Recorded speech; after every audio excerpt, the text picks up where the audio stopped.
The sound of a 12 valve in the morning. It's just so good. It's so good. All right, so first order of business for today, we're taking off the track wheel setup, which is the ATS wheels. They're 15x8 in the rear, 15x7 in the front with the non-Kang NS2Rs, the nice semi-slick boys. Taking those off and tossing the BBS RX 211 just because I've had them for a while and I want to see them in the car. So that'll be our first order of business for today. So if we come on down here, I will show you the wheels, which are right there. So again, BBS RX 211, you can see right there. RX 211, they are 16x7 ET42, 4x100, and I've had them for a while. I'm just curious to see them on the car. Now I know the BBS are pretty simple wheels, but I think these on this car look pretty good. I mean, a nice little change up for a little bit. Got the meaty boys coming off. So this is 15x7 with a 205/50/15. Now going to 16x7, 205/50/16. Honestly though, I still can't believe how clean these wheels came. Look at that. It's like brand new. I got these for 150 euro the same day we picked up that car from Stuttgart. We went to Martin's friend's shop and he had these laying down in the basement. I was like, hey, I have some money on me, so I bought them. And honestly, money well spent. Tires are brand new, only like a 1.5 years old. And these are just so clean.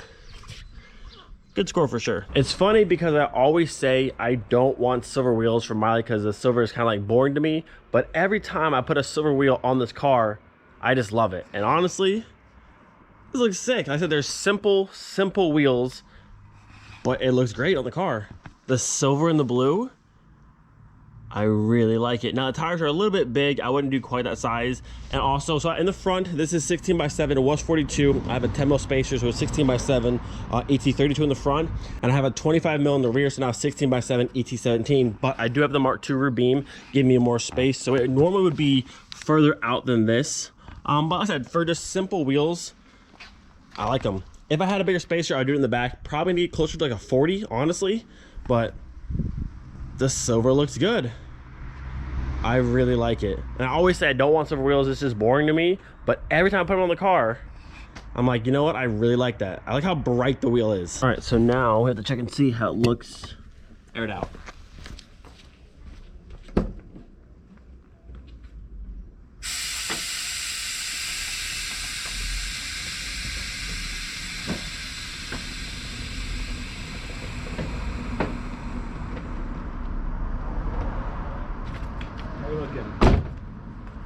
Not bad. Like I said, front tires a little beefy for airing out, but you know what? It's not bad. Not bad. Now normally, this kind of tuck fitment in the rear is not my favorite on Mark III. I prefer having some lip out here because Mark III's look kind of skinny. So having that nice lip sticking out adds some like width to the car. But again, for simple wheels, I just want to test it on the car and say, looked. I'm not mad about it. Not a bad look at all. All right, so I went ahead and put the side skirts back on, and now the car's looking complete. Look at this thing. So good. Lip kit front all the way to rear. And if you don't know, Rieger front, Rieger side, and then Bonrath Vento rear diffuser thing back there. But now with the whole thing on, now looking good.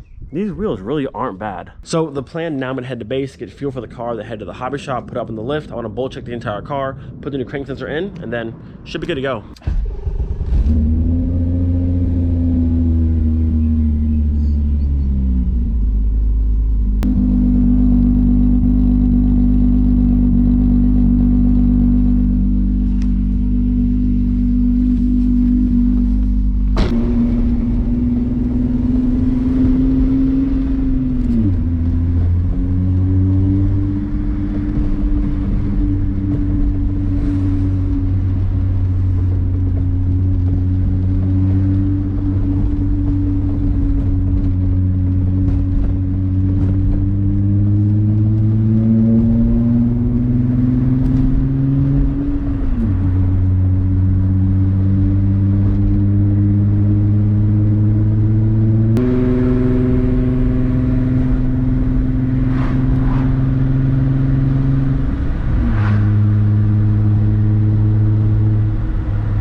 So overall, bottom side of the car looking pretty good. I got the crank sensor right there swapped out.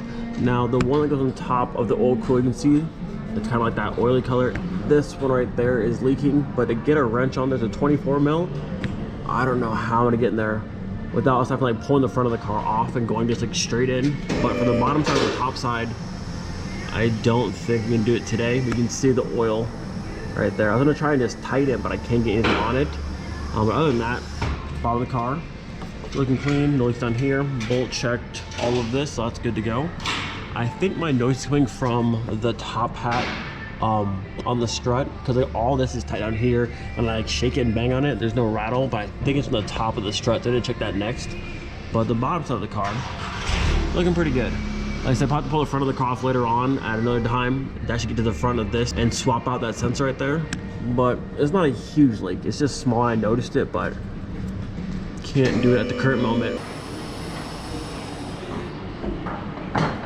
All right, so everything under the car looks to be good to go. I bolt checked everything, took brake cleaner, cleaned everything. All that looks to be good. And I'm gonna go through and double check and make sure these are nice and tight. But other than that, I think this one is loose, and that's my issue, that rattling sound, because everything else below it's tight. So it must be this. If it's not that, then I'm really not sure, but I'm hoping that fixes it. Other than that, she's good to go. Looking good. New crank sensor. We'll have to do, like I said, we'll have to do the oil cooler switch at another time, because it's way down there.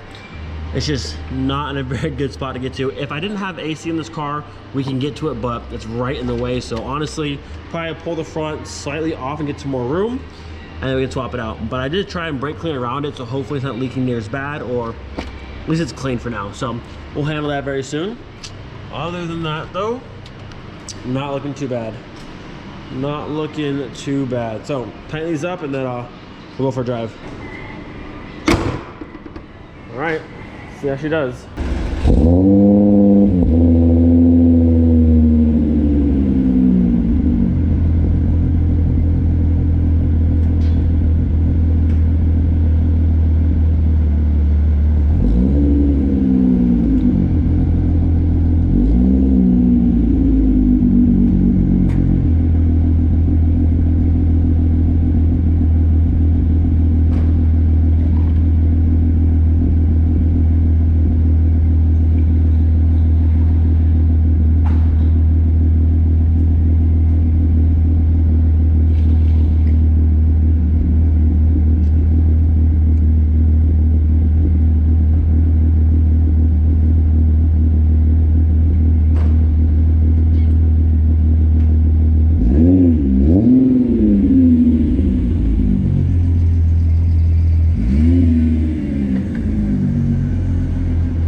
That idle sounding so good.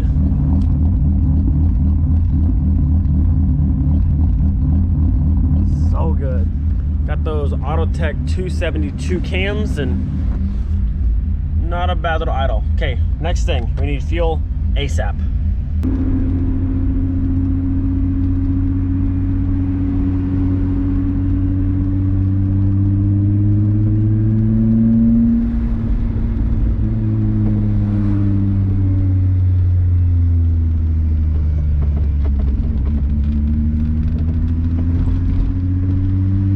So I still have the sound, you can hear it.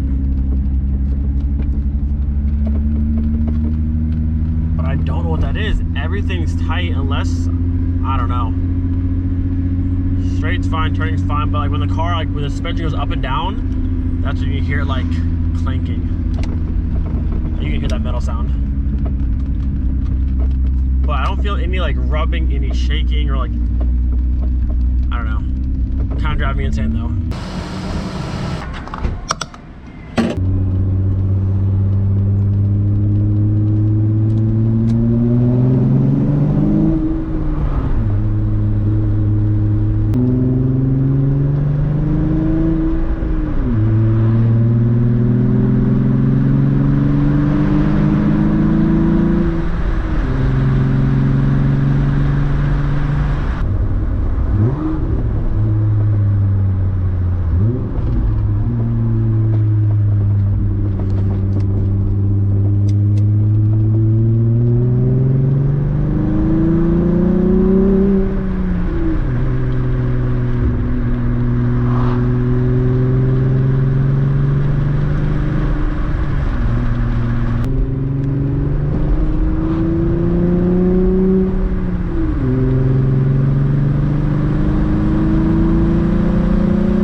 perfect example. My driveway, cobblestone, very bumpy. Listen to up here.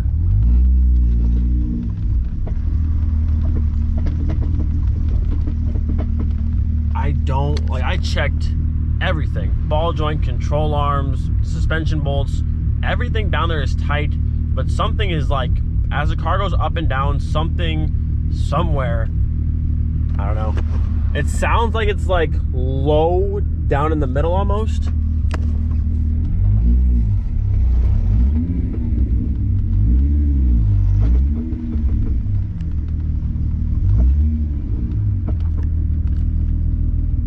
I don't know. If you had a similar sound, let me know. And the car feels good. Handling feels nice and tight. Nothing, I don't feel any vibration in the pedals or in the steering wheel. It rides super smooth, but something low in the middle. I don't know. I checked axle bolts, I checked axle nut on the outside, strut mount on the top, the suspension bolts, control arms, subframe bolts. I checked, unless I missed something, but I'm pretty sure I checked every single bolt, but something low in the middle, just like creaky, rattly sound. I don't know. The car is running good. Got a weird sound, but feels smooth to drive. I said there's no vibration in the shifter and the pedals and the steering wheel. Nothing I can feel, but I can hear it. It's driving me insane. So, gotta figure that out. But aside from that, she's running good and sounding.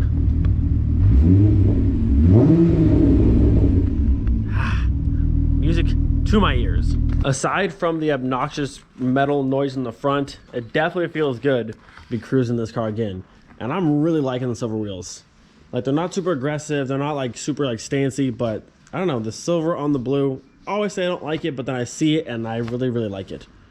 It's not bad at all. All right, so before we end this video, give you an update on the Pink Floyd. I talked to Jerome, Matt, a few other people. The reason why this car has no reverse lights, because this car originally was automatic, and then also the 1.8T was also automatic. So both harnesses, neither one of them had a reverse switch, so this car does not have one. It never got wired in, not a big deal, and it's actually not hard to do. On the back of the fuse box, I want to say it's F, they told me, one of the clear ones. Let's see. F. I think it's this one. There's two wires that will come off of this one that go to the reverse switch. All you have to do, get two wires, doesn't matter which one goes to which, plug them into here, and then run it up to the front, plug your reverse switch. That'll give it power, and we shall have reverse lights, and that's all good to go. And number two, let me show you this real fast. So we were going to use the carbon fiber engine cover, which I still want to do. But the issue I found, so if you look right now, I currently have the stock, one of the stock ones on there. You can see right there, the stock 1.8T1, and it fits perfectly. No issue there. I was having issue getting the 1.8T1, the carbon fiber 1.8T1, to sit flat. What I found is, if you look at this one, if you look straight down the side, this portion right here is completely flat. Now, if we take a look at one of the OEM ones, if you look, same section right here in the front, you see how it angles out. Hope you can tell on camera, but that front section angles out, and it's different. I'll put them side by side here. So carbon fiber one, pretty much flat down. You can see on the bottom side there, and this one, this front edge angles out. The reason why this one won't fit quite right, because the back side, hold on, it's hard to do one-handed. The back side right here is hitting on the fuel rail. Whereas these ones, this section is like more at a slant this way, and it fits over the fuel rail, which is why this one sits perfectly flush all the way down, no problem. I thought at first it was the coil packs, but those aren't in the way. So if you see, if I try and put this one on now, and you had to set it down, it's just kind of awkward. You see how it's hitting right here? So I can pull it forward, but then it's too far forward to sit down in the backside. You can see how this is off right here. So I don't know if there's a way to like heat up carbon fiber, but if we could mold this lip right here, and instead of being flat, have it like this, it'd be perfect. That's all I need to do. But I don't know if it's possible to do that with carbon fiber, if they mess it up. But if you can like heat this up and remold it out just a little bit, it'd be good to go. But if you look at the stock ones, like I said, that has a nice little angle down there. You set these ones on, and those ones fit right around the fuel rail. And you see how it sits flat, no problem. Everything's where it should be. So if there's a way to mold that one so it comes out a little bit further to clear the rail and sit like this, we'll use that one. But if not, I don't mind this one. I don't mind that one. We'll just trim paint it and rock it just like this. I thought about going no engine cover, but it just looks messy. Like, it's clean because it's green and all those shiny billet bits, but there's still like, I don't know, it's messy. You can make it cleaner if you like rotate the charge pipe, plumb these differently and that kind of stuff, but I could just do this and, you know, cover all of it up. And now it's all gone. So I think if that doesn't work out, we'll probably use this one or that one, just trim paint it and call it a day, and then it's all good to go. But aside from the engine cover situation of different things to run, all I have to do now, I had to meet with the guy, get the exhaust on the car done, and then after that, hopefully get some temp plates on the car and drive in the street. I would drive it now, but it's way too loud. Like, I'd have the cops called probably immediately. This car is way too loud right now, so no street driving as of yet. But once the exhaust is done, then we can do it. And honestly, I'm hyped. I cannot wait to drive this car. Everyone says the 1.8T is great in a Mark III. We're about to find out. It sounds good. Sounds very, very nasty, but I'm excited to see what this thing will do. And what's also cool, this will be probably a few years down the road, but I cannot wait to have this car, the Savoy, and Miley. I want to race all three of them. Not sure where, maybe like a track or somewhere that has a 3 wide, but to have the 1.8T versus the VR5 versus the VR6, I think would be so much fun. I don't even care what car wins, just to have all 3 cars in the same spot, just ripping it would be so much fun. So in like maybe a year and a half, and all the cars are back in one spot together, we can do that. Actually, no, maybe sometime this coming up a year, because this car, Miley, and the Savoy will all be in Florida together. So maybe this year, if we can make it happen, get it all organized, have all 3 of these cars together, that would be so much fun. Just to have all 3 of the cars together, all swapped, and just race them all. Yeah, I can't wait. But with that, gonna end today's video here. Hope you guys enjoyed. Do not forget, be thankful for every single day. We'll see you guys next time. Peace.